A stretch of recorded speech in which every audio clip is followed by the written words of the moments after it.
Bonjour. Donc, l'enseignement du zen, toujours, la suite. Voici le texte. L'enseignement de Shakyamuni est celui du sans-ego, du sans-soi. Cet enseignement n'a cependant pas été élaboré par un être humain. Ce n'est pas un enseignement né de la pensée d'un homme qui s'appelait Shakyamuni. Ce que nous appelons le Dharma est quelque chose que Bouddha nous a révélé. L'enseignement de Shakyamuni est le Dharma lui-même.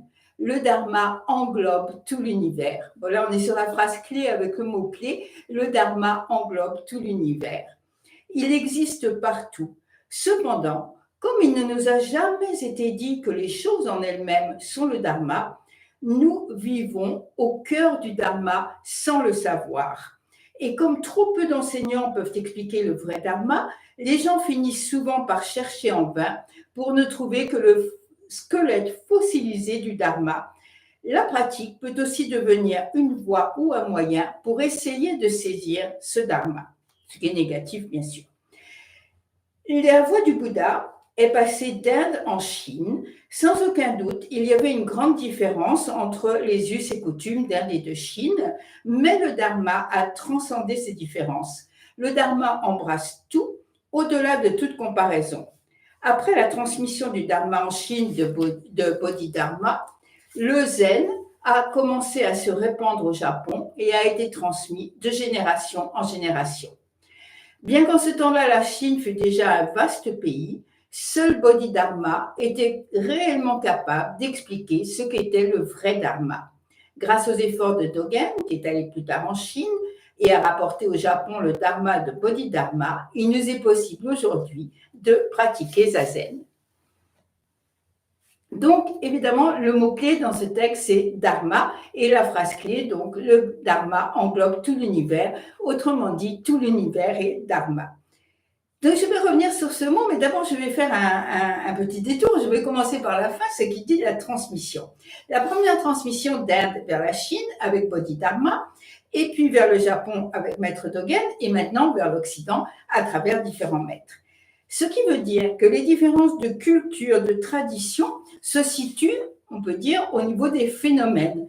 Mais comme le Dharma englobe tout, quelle que soit la forme dans laquelle il est présenté, le Dharma peut aller de pays en pays, de civilisation, de culture en culture. Ce qui importe, c'est de présenter le véritable Dharma.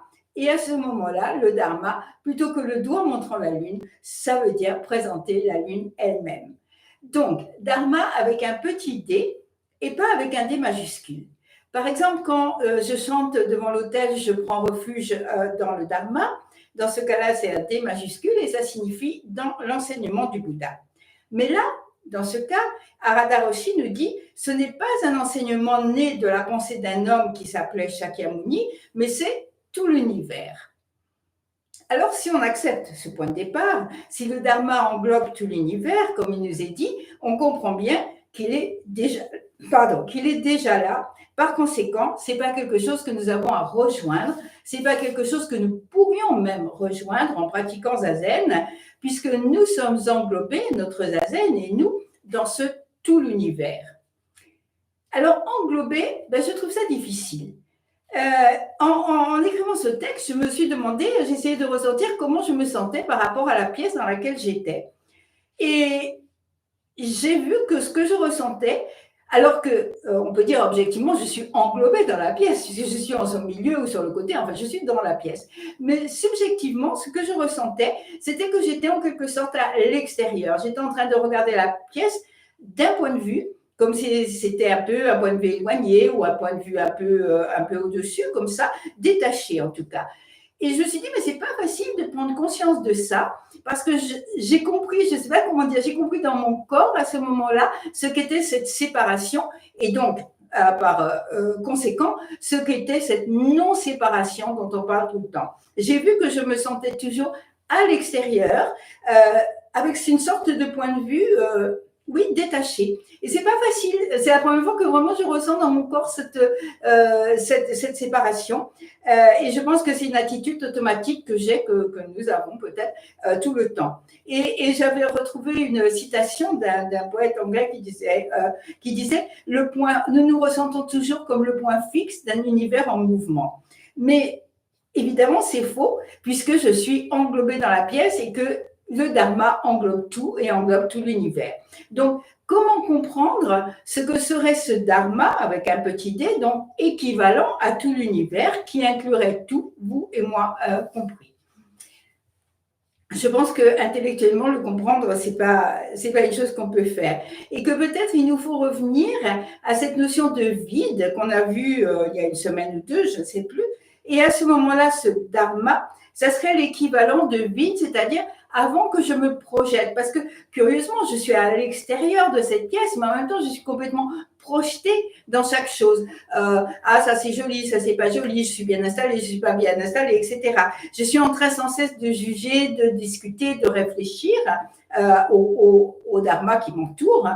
Donc, peut-être que comprendre le dharma inclut tout l'univers, englobe tout l'univers, ça serait tout l'univers qui n'est pas rempli par notre moi, c'est-à-dire tout cet univers de la non-séparation, cet univers où cette coupure que je ressens, que je peux ressentir vraiment dans mon corps, cette coupure n'existe plus, et à ce moment-là, tout l'univers, et moi incluse, et vous inclus, ça serait la nature de Bouddha, ou ça serait le véritable soi. Alors, bon, je trouve ça difficile à comprendre, je trouve ça encore plus difficile à expliquer, et donc je vais faire un autre détour par un texte de Maître Dogen.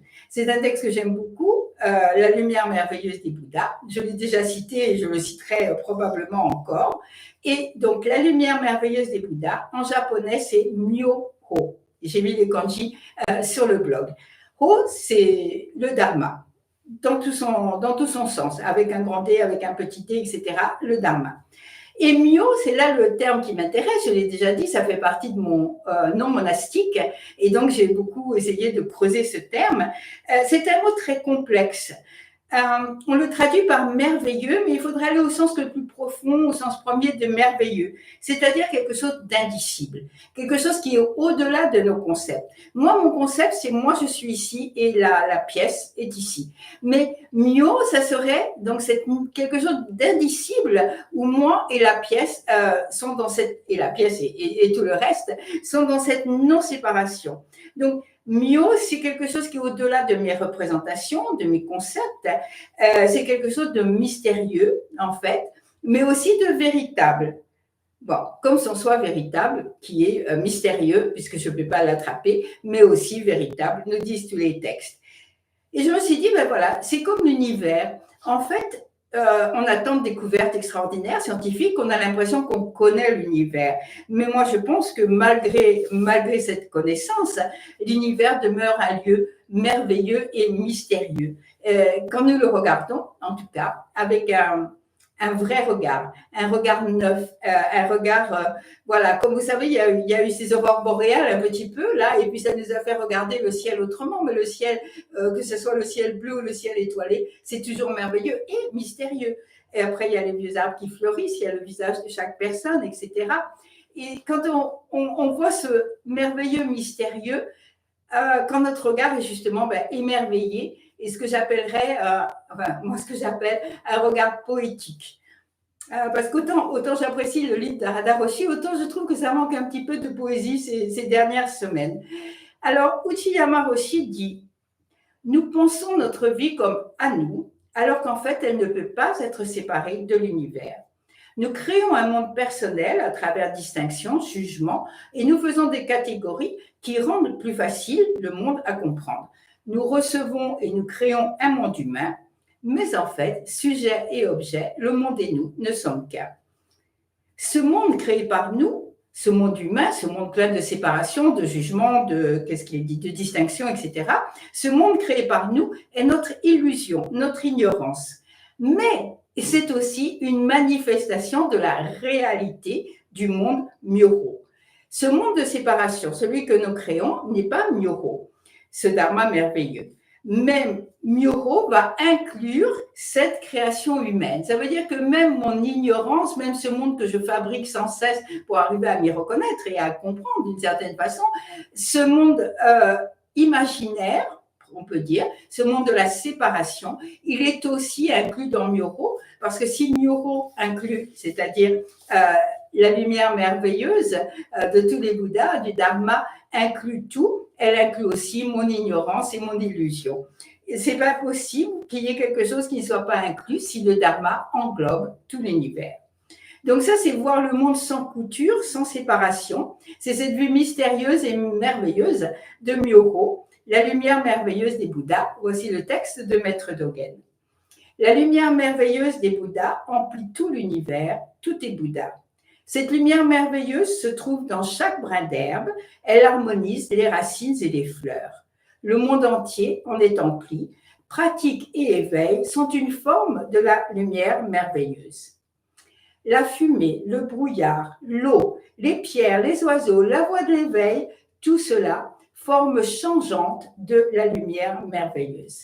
Et voilà, forme changeante dans cette impermanence dans laquelle nous vivons, forme changeante de tout l'univers, des arbres, des fleurs, des montagnes, de l'univers lui-même. Rien n'est pareil, on le sait, d'un jour à l'autre, mais aussi d'une minute à l'autre, d'un instant à l'autre.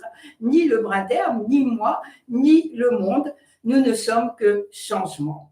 Alors, cette lumière merveilleuse, Myoho, la voix du Bouddha, il me semble que, en tout cas je parle pour moi, parfois je la vois et alors je peux avancer et puis tout d'un coup je ne comprends plus rien, je me retrouve dans l'obscurité et puis je découvre un brin d'herbe ou un paysage. Quand je dis paysage, c'est aussi bien un paysage de montagne qu'un paysage du cœur et un paysage sans limite. Et à ce moment-là, on se met à embrasser de nouveau ce changement. Et si je me vois en tant que forme changeante de la lumière merveilleuse des Bouddhas, alors je n'ai plus rien à faire. Je n'ai plus qu'à me laisser porter par ce flux. Je n'ai plus qu'à suivre cette grande lumière qui est moi et qui nous mène. Merci.